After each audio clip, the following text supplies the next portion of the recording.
Russia, one of the least industrialized countries of the time of Lenin's rule. Vladimir Lenin led Russia from the years of 1918 to 1924. Lenin's legacy consisted of the secret police, which was to destroy any opposing government and rise central power, the restriction of religious freedom, the destruction of trade unions, the restriction of criticism and freedom of speech, and many more factors. One of the major components of his legacy was democratic centralism. Democratic centralism is the idea that combines contradictory tendencies. The democratic part is that a free debate is held to form a party policy and then one idea is selected, and the debate ends making it central. Lenin's form of government was then used by Stalin. Lenin is too weak in his final days and is unable to have a direct successor. However, Lenin did create evaluation on every person that he believed can be a potential successor, but those letters were never able to reach the public until later future. When Lenin dies, Trotsky and Stalin are left to campaign against one another. Before Lenin's death, Stalin was given position and power that benefited him. During Lenin's government, Stalin's position within the government were very crucial to him rising to power. Stalin started out as People's Commissar of Nationalities in 1917. This position gave him the charge of the officials and the many regions and republics that made the Soviet Union. In 1919, he became Lazar's officer between Politburo and Arbuno. This position allowed him to monitor the party's policy and personnel. In the same year, he became head of the Workers' and Peasants' Inspectors. This position allowed Stalin to oversee the work of all government departments. 3 years after that, he became the General Secretary of the Communist Party in 1922. Within this position, Stalin had access to all recorded and conveyed party policy and also to build up personnel files from all the members of the party.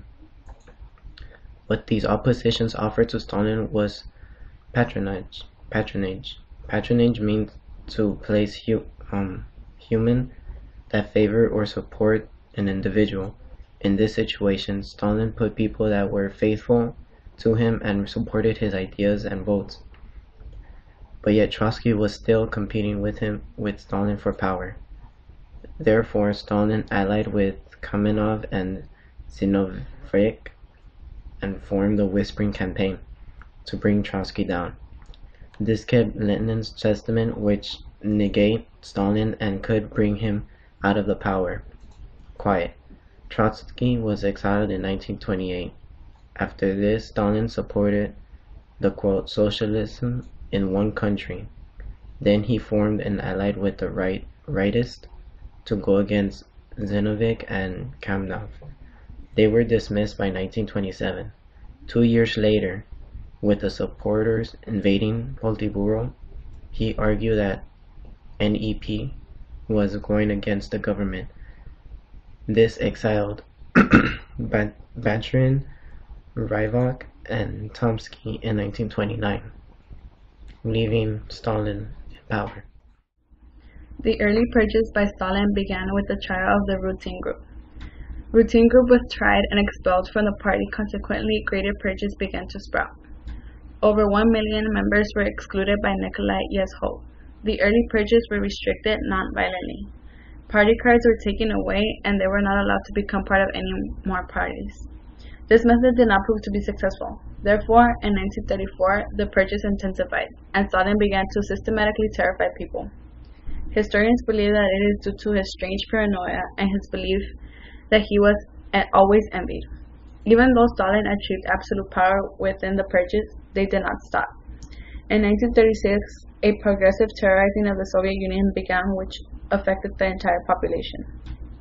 Everyone who was suspected of being an enemy was tried and imprisoned, even one-time heroes. Many people were confused and were killed as enemies of the state. Stalin had the 3 sections to his terror programming: the purge of the party, the purge of the armed forces, and the purge of the people. Another method of maintaining power that proved to be extremely successful for Joseph Stalin was the creation of the cult of personality. Stalin's cult of personality refers to the way in which the people of Russia viewed him as a god rather than a human. Stalin used propaganda to be seen as a perfect leader. He appeared on every single newspaper, and his name would always appear in bold. He would always accept great names such as the Father of Nations. He also had huge statues of himself built, where he was seen as a tall, respectable man. The cult of personality went to the extreme that Stalin's name was included in the Soviet national anthem. Stalin's ability to calmly speak about confusing conflicts allowed him to be seen as a caring and charismatic man. Two extraordinary goals for Soviet domestic policy were rapid industrialization and collectivization of agriculture. Stalin's aim was to transform the Soviet Union as quickly as possible into an industrialized and socialist state. In 1929, Stalin proposed the first 5 years plan. The plan was to build up the country's heavy industry, also transform Soviet agriculture from individual farms into a system of large state collective farms. Collective farms called kolkhoz and sovkhoz. It made Stalin increase control of countryside and also increase grain production to sell abroad. The collective farms destroyed the kulaks as a social class because the kulaks were bitterly opposite of collectivization. Many burned their gain and killed their animals to avoid handing from over to the government. The war scare of 1927 and the grain crisis in 1928 encouraged Stalin radically to increase the scope and ambitions of central planning. The plan can be considered both a success and a failure. In 1931, Stalin made an accurate prediction. He said, "We are 50 to 100 years behind the advanced capitalistic countries. Either we make up this distance in decade or they will bury us." And 10 years later, in 1941, Russia faced like most advanced capitalism country of those time. It was a great success. For example, in 1927, Russia produced 4 million tons of steel, and in 1939, it produced 17.5 million tons of steel. In 1927, pig iron production rose from 3.3 million tons to 14.5 million tons. Also, the production of machine tools rose approximately from 2,000 in 1928 to 58,000 machine tools in 1940. So, Russia was one of the world leaders in a heavy industry. Success of Stalin policies. Russia was one of the world leaders in a heavy industry. By 1940, 99% of the land collectivized. Production was increased. Kulaks was destroyed. Failures of Stalin policies.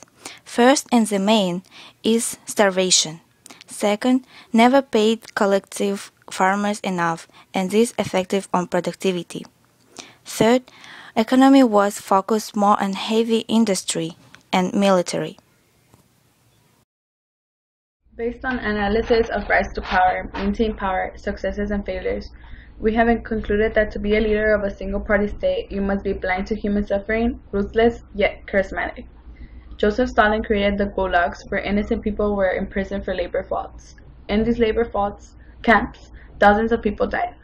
He was also responsible for the Great Purges, where his terrorizing police killed all opposition, or people who had different beliefs. Through his different failures such as collectivization, which brought starvation to Russia, we can see that he was blind to human suffering.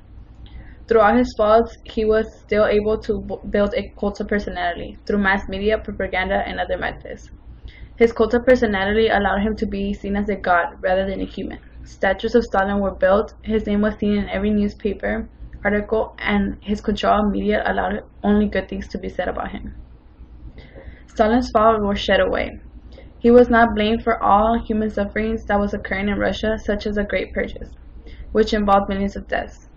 The national police surveillance and suspicion of sabotage intensified the purges, but the blame was put on local officers.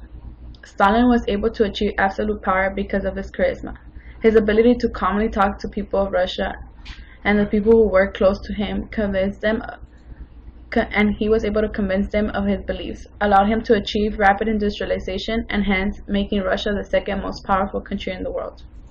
Although we can argue that even though Russia was a superpower under Stalin's rule, we can say that his ruthlessness killed millions of people and starvation became a major issue.